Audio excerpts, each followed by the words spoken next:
a precious stone to Akpabio. It's a precious stone to the women of Niger Delta. Now we are telling Natasha. Women protesting in Akpabio State against Senator Natasha Akpabio, saying she should leave Senator Godswill Akpabio alone because he is their brother. Yes, politics is tribal, but why are these women not concerned whether what Natasha said is true or not? Whether truly Senator Godswill Akpabio sexually harassed her, whether she suffered any trauma as a result of that. Any reasonable and fair-minded person must demand that this matter, the Senate or other agencies must get to the root of the matter. Yes, it's a serious allegation, and now that Senator Natasha Akpabio has said that she has concrete evidence to nail Godswill Akpabio. We'll come back to that in a moment. This is what everyone should be demanding right now, just like Senator Saraki made yesterday. He demanded that Senator Godswill Akpabio step down like he did during his time as Senate President to face the Ethics Committee. If he's truly not guilty, he shouldn't be afraid of stepping down and allowing the Deputy Senate President to preside when the Ethics Committee completes their investigation. That's the normal thing to do. And considering the fact that this is not the first time this man has been accused of sexual harassment, Nigerians must demand that they get to the root of the matter. The number 3 citizen in Nigeria is expected to be of a certain character, despite the fact that the bar might be too low for them in APC, considering the kind of characters that are in many positions under this administration. Nigerians must still demand that these allegations are investigated transparently and to make sure that justice is done at the end of the day. Another interesting observation about Natasha's sexual harassment allegation against Godswill Akpabio is that many of the people that are defending Akpabio against Senator Natasha seem to be ladies. Is that a coincidence? Women can't even back their fellow gender. Here as chairperson of Women Affairs, I want women to know we have to follow the rules of the institution we choose to enter. And that is mostly the point of this visit here. Whether there's, sexual harassment between them, they already had personal relationships before they came to the Senate. All right. The 3 of us had no relationship with Senator Akpabio before we came.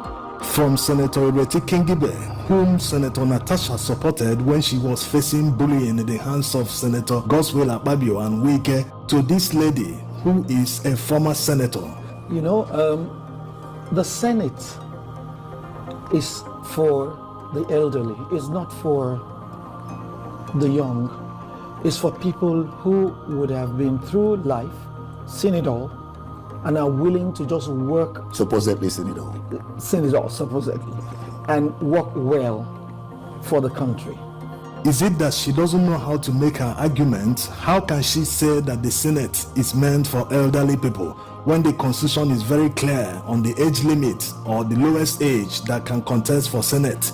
They always want to use age to intimidate people. They always feel, because I'm older than you, you must respect me, you must tremble at my presence, you must bow at my presence. This is why we can never achieve our full potential in Nigeria, because of this kind of mentality.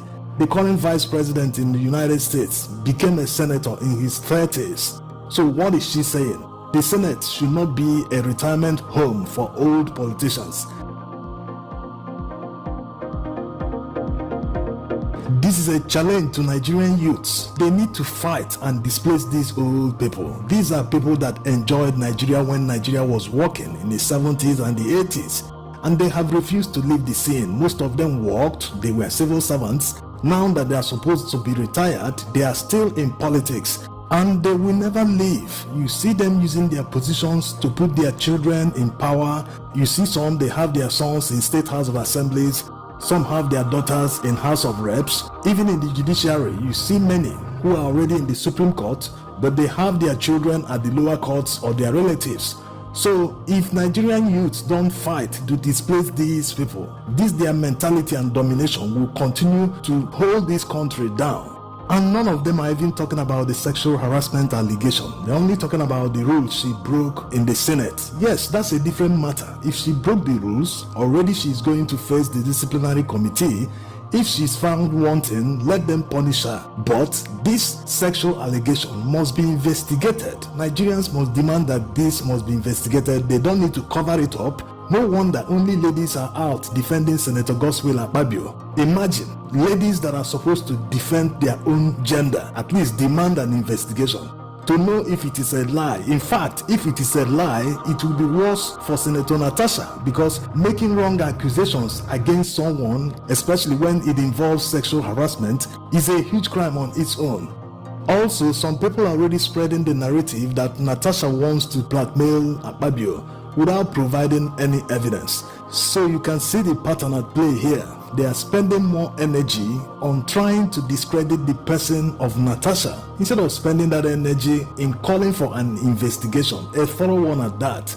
Also, is it a coincidence that the governor of Akpabio State, who is of the PDP by the way, including the former governor Udom Emmanuel, who is also of the PDP, and many VIPs including Akpabio himself, they all visited Tinubu?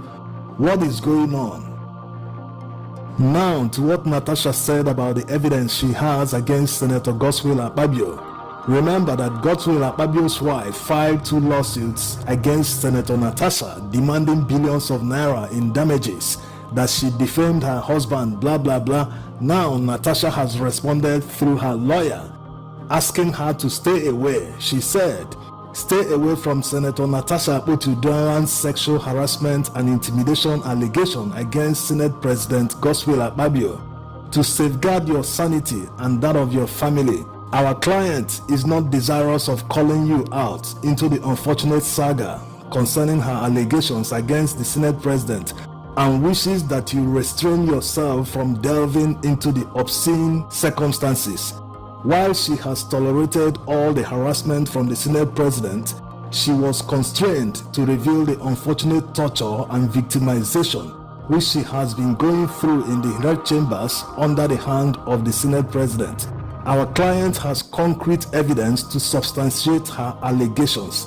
We will suggest that you leave the defense of the allegations to the Senate President to maintain your sanity and that of your family.